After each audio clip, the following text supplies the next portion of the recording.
In this week's episode, I'm joined by Michael Bach, he, him, author of 2 best-selling and award-winning books on IDEA and a Broadway encyclopedia.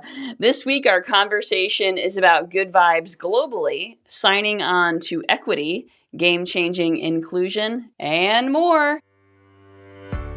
Hey there, my name is Bernadette Smith, and I'm a keynote speaker and writer. My pronouns are she and her. Welcome to 5 Things in 15 Minutes, my weekly show where I bring good vibes to DEI. That is good vibes to diversity, equity, and inclusion with a little dash of corporate social responsibility.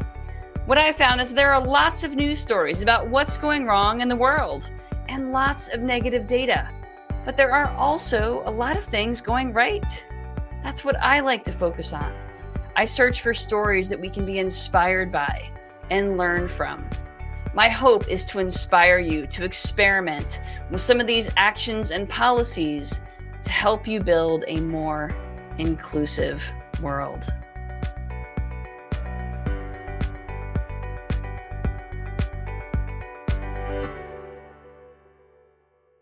Welcome to the show, Michael. Thanks so much for having me, Bernadette. It's great to have you. Can you tell folks a little bit about yourself? Yes, I have. I've worked in the DEI space now for 20 years, formerly the head of diversity for KPMG. I was also the deputy chief diversity officer for KPMG International. And then I went and started an organization called the Canadian Center for Diversity and Inclusion, which I ran for 10 years until I abandoned my homeland and moved to Palm Springs, California last year. And my husband and I are enjoying the sun and calmness of a nice little place in Southern California. You got a little oasis there, that is for sure. It's a little piece of paradise. Yeah. So can you tell folks a little bit about your books? Yeah, so I have 2 books in the diversity and inclusion space, Birds of All Feathers, Doing Diversity and Inclusion Right, which is, for lack of a better term, kind of a how-to guide for diversity and inclusion. I decided when I wrote it in 2020 that I was going to give away all the secrets, specifically around how to start on a diversity and inclusion journey and how to progress on that journey. And then in 2022, I released Alphabet Soup, The Essential Guide to LGBTQ2+ Inclusion at Work, which is similar but it focuses exclusively around sexuality and gender. And it's more about how do we create more inclusive spaces for the LGBTQIA+ population. Awesome. Well, those are great resources for folks. We'll make sure those get put in the show notes. You know, given the current climate for diversity, equity, and inclusion these days, what advice are you giving to leaders who are struggling how to keep it going or not? Yeah, it's a great question, Bernadette. I think the biggest piece of advice I'm giving is revisit your business case and stay the course. And for years, people have told me that we're past the business case, and I disagree with that fundamentally. I don't think we're past the business case. And if today is not evidence of that, I can't imagine what is. So companies should just look at their business case. What does the business case say? I'm talking about a tangible document that says, here's why we do this. 1 to 2 pages just explains the why of their focus on diversity, equity, and inclusion. And as long as that still makes sense, stay the course. Keep your head down. Don't get focused by the noise that's happening. Pay attention to what's good for your business. You're good for your organization, and you will succeed. And what about those companies that are government contractors or are otherwise subject to executive orders? This is where you call my favorite person in the world your lawyer. Make sure that you are not breaking the law and you are not doing anything that potentially puts you in a risk position. You can't do anything to break the law. Whether you agree with the law or not is irrelevant. The law is the law. And particularly when you're a government contractor, where potentially so much of your income is connected to those contracts, you can't screw that up. Yeah. But at the same time, talk to your lawyer, look at the wording of the executive orders, and work within them. Yeah. I was actually really, talk about one of our positive vibes. Company called Diversio did a bit of a study at all of the companies that had announced they were pulling back from DEI. And what they found was that only 6 companies had reversed course, and it's the ones we expected: John Deere, Harley Davidson, Tractor Supply, etc. 8 of them, Google, Amazon, Starbucks, were rebranding. So maybe we don't call it DEI anymore. We call it workplace culture. We call it belonging. But another 19 were staying the course. Yeah. McKinsey, Cisco, Ben and Jerry's, Edwin Jones, Microsoft, they're just staying the course. And some of those are contractors with the government. Maybe not Ben and Jerry's, although who knows. But they're, I look at that and I think, oh, okay. The news is one thing. And we have to remember that the news cycle is a beast that needs to be fed, but it's usually only fed with stories that get people's attention. Yeah, the Microsoft staying it's the negativity. Microsoft staying the course on DEI is not an interesting headline. So we're not hearing those stories, but they're out there. And it's, I would say to CEOs and senior leaders of organizations, take solace in that. Great. Well, thanks for kicking us off with some good vibes before I even got into this week's good vibes, Michael. Well done. Okay. So in this week's 5 Things newsletter, I wrote about some frequently asked questions that I have been receiving from friends, family, colleagues, all about my business. So I've shared some of these on social media. You can check those out. I made a video with some of them, but basically because people are concerned. How's my business, right? Am I falling apart? And is my business falling apart? And the short answer is that business is definitely down, especially inquiries, but we have a few larger contracts which are holding firm. And so that has been really helpful. So new business is definitely slow. We are doing okay. I'm grateful for that. And I am not planning to rebrand. I am not planning to do any major pivot. I am not going anywhere. I'm not changing the good vibes. I am still committed to this work. I know others think that that's foolish or short-sighted or whatever. I think it's short-sighted to do a complete rebrand. And so I am here for it. I am in it. And any decision I make will be coming from a place of inspiration, intuition, integrity, and I am not making any fear-based decisions. So there we go. Michael, how about you? How are you? Thank you. How are things with your business? Well, similarly, anything south of the border is non-existent for me. I mean, I've only been here in the States since May of last year. So I was in the process of starting to build up a business, but it's not going anywhere. That said, I'm very blessed and fortunate to have a lot of work still north of the border.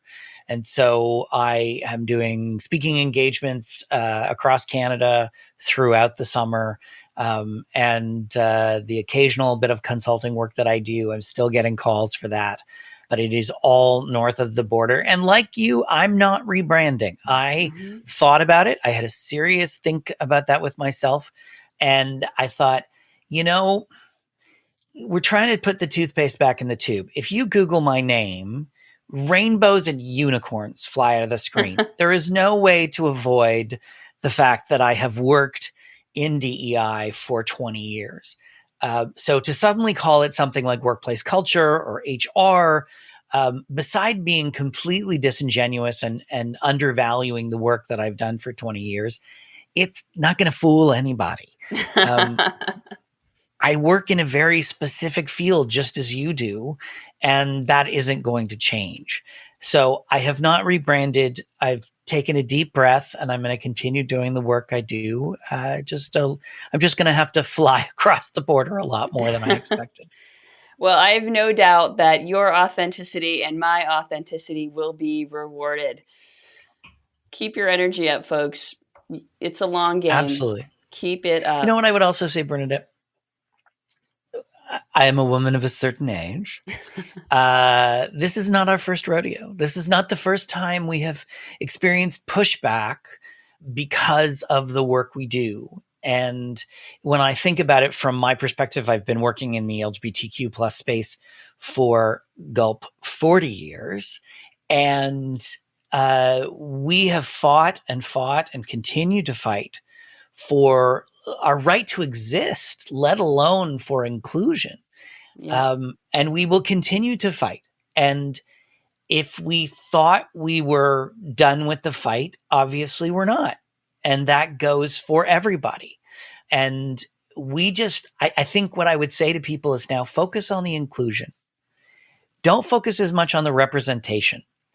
Focus on making sure that everyone, and I mean everyone, feels part of your organization. They feel valued in what you do. They feel that they belong in your workspace. And that includes straight, white, able-bodied men. It includes Republicans. It includes everyone. Focus on inclusion. Make sure people are feeling included. And then we can return to that focus on representation where we may have gaps. Great advice. Okay, well, let's move into this week's Good Vibes. All right, the first story this week is about global inclusion, still très chic. So French companies were threatened by the U.S. administration when the administration demanded they drop all DEI programs or lose government contracts. But instead of folding, France firmly rejected the pressure and affirmed the commitment to equity. They have legal requirements for gender equity on boards and a history of inclusion practices. Also, 77% of Japanese employers are staying the course. So just like Canada, global momentum is firm. We're not backing down. Amen.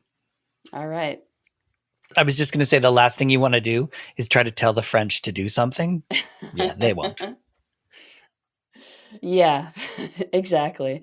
All right. The second story this week comes from HBO's Max, which broke new ground last night by offering The Last of Us in American Sign Language. So this is the first HBO original series with an interpreter superimposed on screen.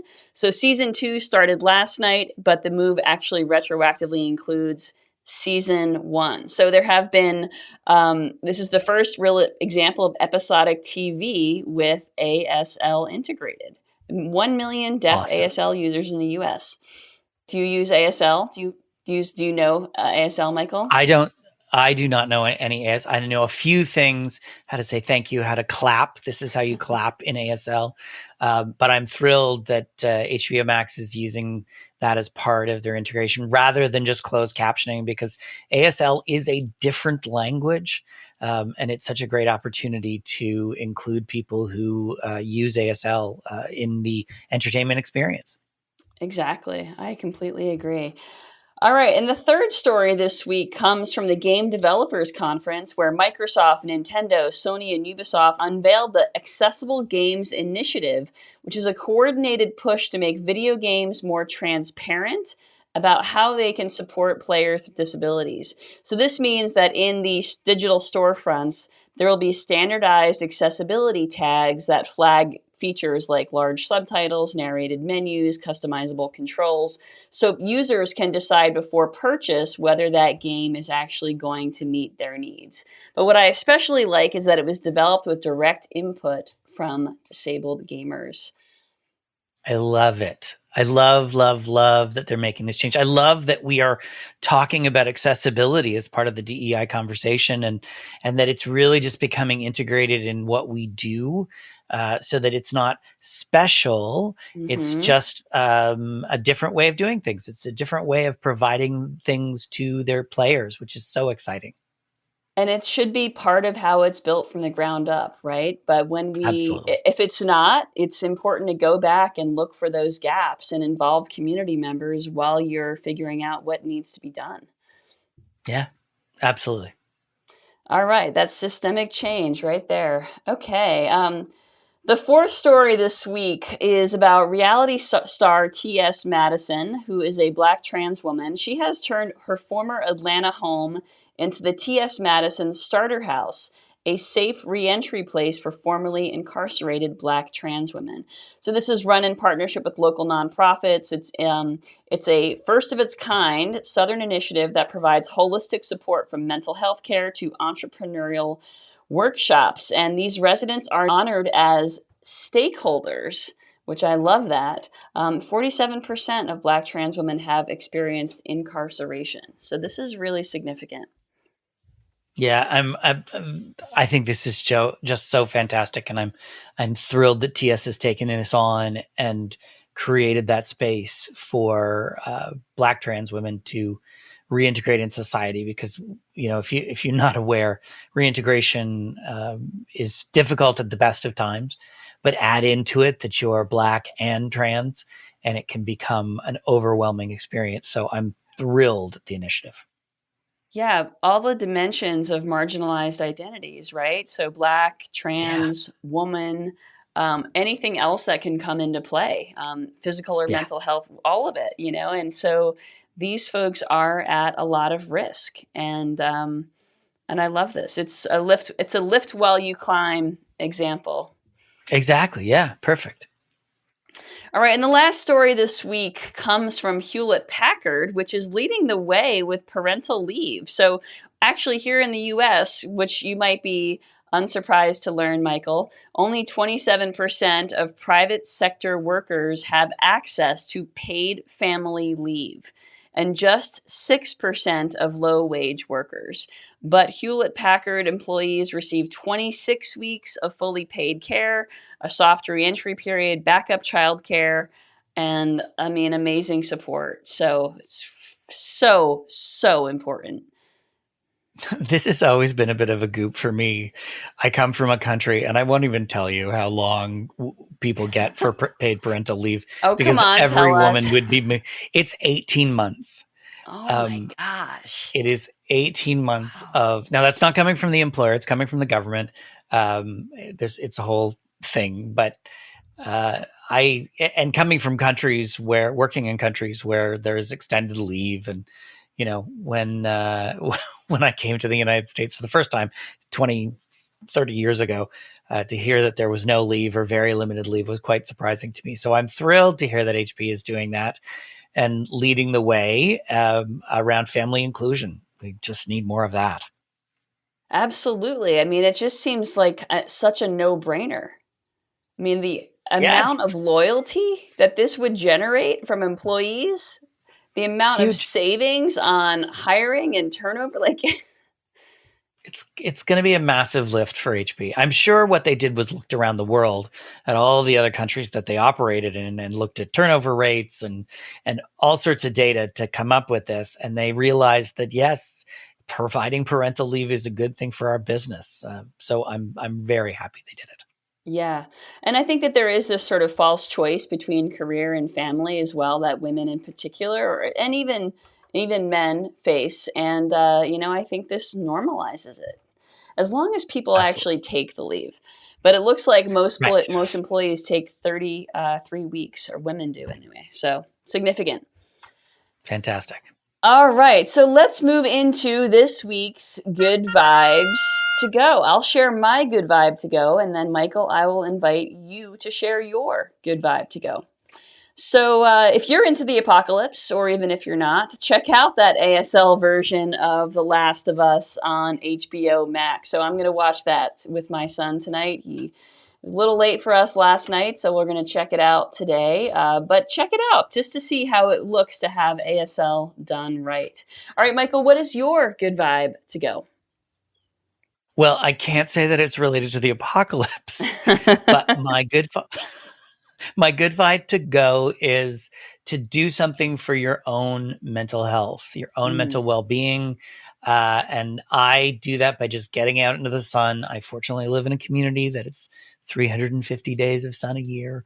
And I say that with a little sheepishness, but do whatever you need to do to take care of your own mental health, whether that's doing some yoga or watching a TV show or just sitting and having a nice drink with friends.